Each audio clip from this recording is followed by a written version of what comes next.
کہنے لگے ایک فرض کر لو ایک شخص ہے، اس کے 3 بھائی ہیں، ایک شخص ہے اس کے 3 بھائی ہیں، ایک بھائی جب تک وہ زندہ رہے گا اس کے ساتھ رہے گا، دوسرا بھائی اس کی قبر تک اس کا ساتھ دے گا، تیسرا بھائی یہ موت کے بعد جو اعمال ہیں، یہ تمہاری موت کے بعد کام آنے والا بھائی، یہ تیسرا بھائی۔ بتانے لگے صحابہ سے بتاؤ کون سا بھائی کارآمد رہے گا؟ انہوں نے کہا تیسرا۔ پہلے کی مثال ایسے سمجھائے گا، پہلا بھائی تو تمہارا وہ ہے جیسے تمہاری بیوی ہیں، تمہارے بچے ہیں، تمہارے رشتہ دار ہیں۔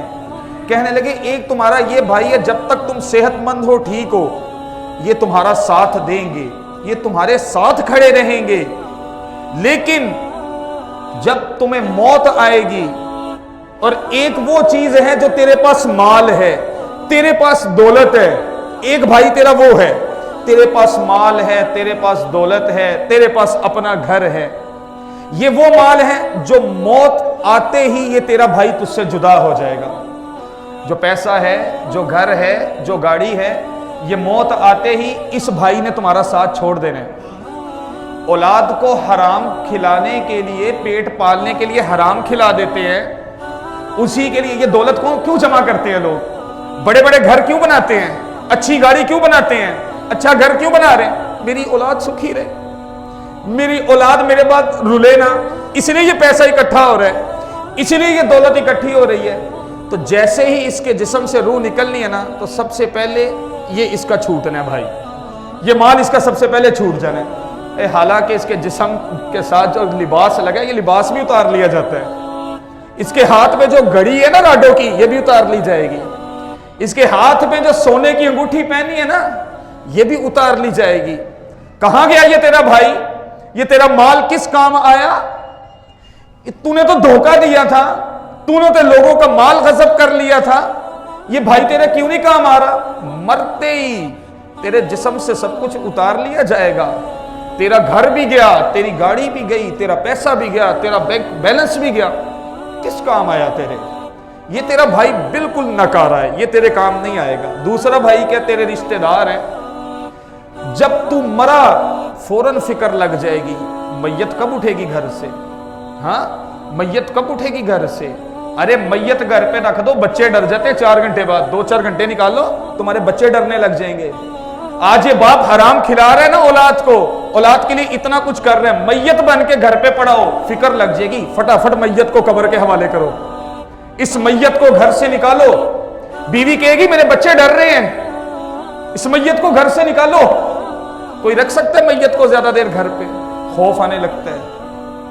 یہ بھائی دوسرا تمہارے رشتہ دار ہیں، بس تمہارے کفن دفن کا انتظام کر لیں گے، جا کے قبر میں اتار دیں گے، بعد میں پیچھے سے آ کے کسی نے پوچھنا بھی نہیں ہے۔ اب تو قبروں میں برا حال ہے، جا کے دیکھو، پہلے کبھی جمعے کے جمعے لوگ جایا کرتے تھے، پھر محرم کے محرم، اب تو سالوں گزر جاتے ہیں، اب تو سالوں گزر جاتے ہیں، قبر پہ کوئی نہیں جاتا، ٹائم ہی نہیں ہے لوگوں کے پاس، وقت ہی نہیں ہے لوگوں کے پاس قبر پہ جانے کا۔ جا کے کوئی فاتحہ پڑھ دے، جا کے کوئی سورت ہی پڑھ دیں، اگلا محتاج ہے اس کو ضرورت ہے۔ تو یہ دونوں بھائی ناکارہ ثابت ہو گئے، گھر والے، مال دولت، یہ دونوں بھائی ناکارہ ثابت ہو گئے۔ کون کام آ رہا ہے اس کے ساتھ؟ کام کون آ رہا ہے قبر کے اندر؟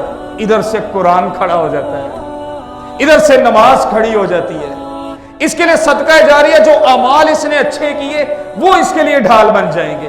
اس پر تربیت کی اللہ کے نبی نے کہ ایسے اعمال کرو، ایسے اعمال کرو جو تمہاری موت کے بعد آنے والی زندگی میں کام آئیں، ایسی نیکیاں کر جاؤ۔ اللہ کی قسم اولادیں نہیں پوچھا کرتی، ہم نے بھی بھلا دیا اپنے ماں باپ کو،